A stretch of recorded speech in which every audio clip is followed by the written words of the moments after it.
બાળકોને કહેશે અંગ્રેજો ભારતમાં શા માટે આવેલા? અંગ્રેજો આ દેશને ગુલામ બનાવવા માટે નતા આવ્યા.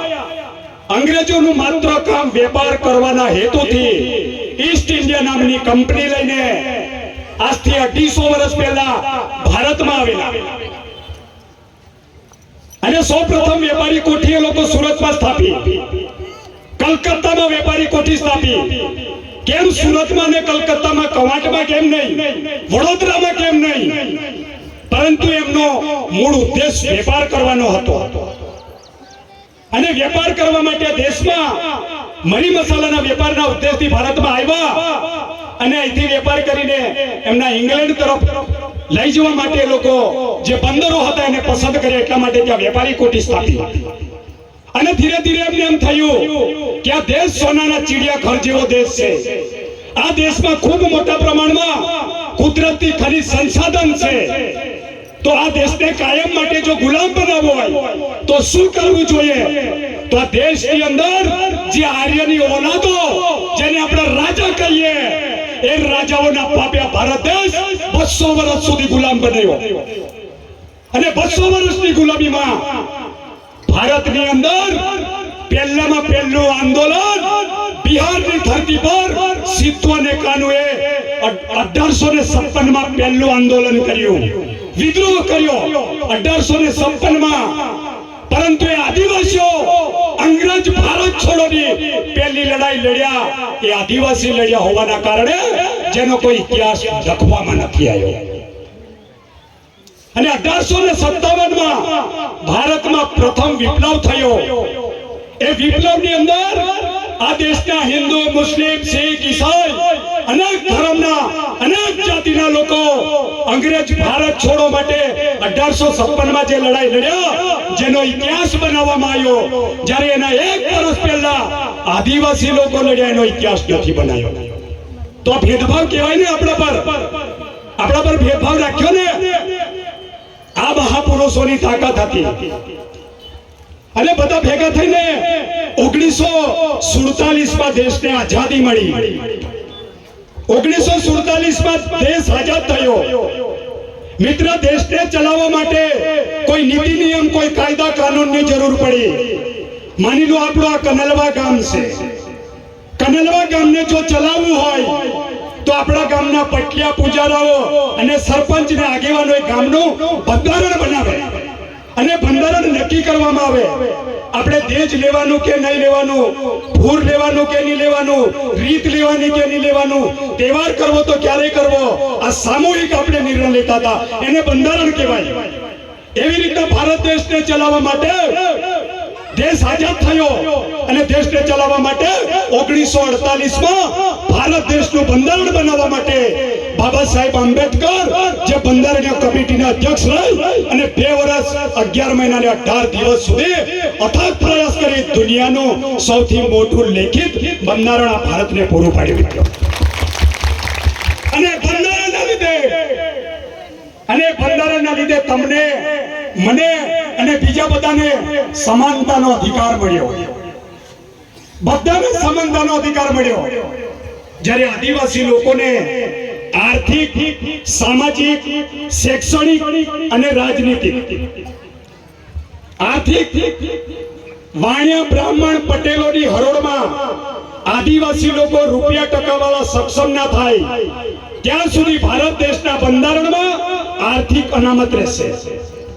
સામાજિક, આજે પણ તમારો મારો દીકરો સૌરાષ્ટ્ર અને કચ્છમાં કોઈ મેડિકલની MBBS નું ભણવા જાય, કોઈ એન્જિનિયરિંગ કરવા જાય, કોઈ ફાર્મસી કરવા જાય, એવન કોઈ આપણામાંથી નોકરી કરવા જાય, તો આજે પણ સૌરાષ્ટ્ર અને કચ્છમાં આપણા લોકો પર ભેદભાવ રાખી આપણને સોસાયટીમાં મકાન આપવામાં આવતું નથી.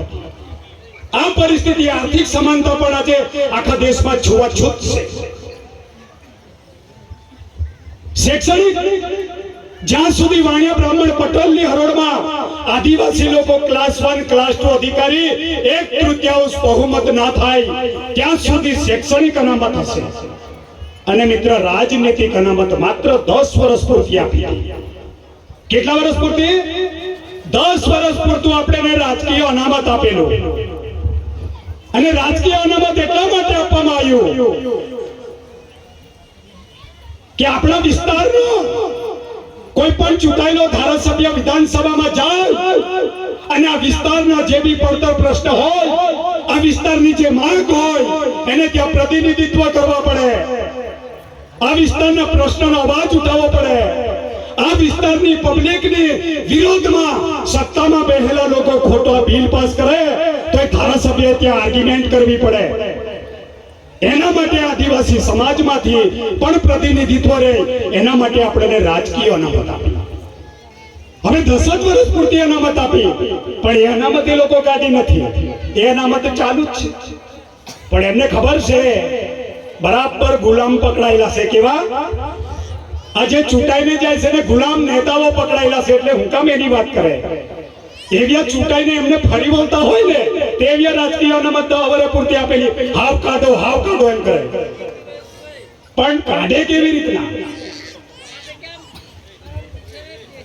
એટલે ભારત દેશ એટલું નહીં, 1935માં આપણા સિદ્ધુ કાનો, ખાચર નાયક, તંજા ભીલ, બિરસા મુંડા, આ લોકોએ બધા ખૂબ લડાઈ લડતા હતા. અને લડાઈ લડતા આ દેશના અંગ્રેજોએ પૂછ્યું, આ દેશના રાજાઓને પૂછવામાં આવ્યું કે આ અર્ધનંગન હાલતમાં ફાટેલા તૂટેલા કપડા લઈને અને તીર કમાન લઈને આ લોકો અમારી સામા શા માટે લડે છે? ત્યારે દેશના રાજાઓ કીધું કે આ જે અર્ધનંગન હાલત અને ફાટેલા તૂટેલા કપડા અને તીર કમાન લઈને જે લોકો અમારી સામે લડે છે, એ પોતાના જળ જંગલ જમીન અને પોતાનું અસ્તિત્વ ટકાવવા માટેની લડાઈ લડે છે. આ અંગ્રેજોને રાજાઓ કીધું. ત્યારે આપણને 1935માં રિઝર્વ, એક્સલ, પાર્સલ, શેડ્યુલ એરિયા આપણને અંગ્રેજોએ પણ આપી દીધી હતી. અને ત્યારબાદ 1948માં બંધારણ બન્યું, 1950માં સંવિધાન લાગુ થયું અને સંવિધાનમાં 244 પાંચમી અનુસૂચિની આપણને જોગવાઈ કરી આપવામાં આવી. આજે આપણે પાંચમી અનુસૂચિ વિસ્તાર છે. પાંચમી અનુસૂચિ વિસ્તાર ઉમરગામથી અંબાજી સુધી 49 તાલુકામાં પાંચમી અનુસૂચિ એટલે કે બેરિકેડિંગ સીલ એરિયા છે. અને પાંચમી અનુસૂચિ વિસ્તારમાં રાજ્ય કે કેન્દ્ર સરકારની 1 ઇંચ જમીન નથી. ગાંધીનગર અને દિલ્હી વાળા આવીને આ કનલવા ગામની 1 જમીનનો ટુકડો નહીં લઈ શકે, એવું ભારત દેશનું બંધારણ કહે છે. અને પાંચમી અનુસૂચિ વિસ્તારમાં જેટલા બી ડેમો બન્યા છે એ ડેમો ગેરબંધારણીય છે અને ગ્રીન ટ્રિબ્યુનલની પરમિશન વગર ડેમ બનાવ્યા. આજે આપણા વિસ્તારમાં ડેમ બનાવે, આપણને એક ટીપું પાણી ના મળે તો કમનસીબ છે ને આપણા માટે? દુઃખદ બાબત છે ને?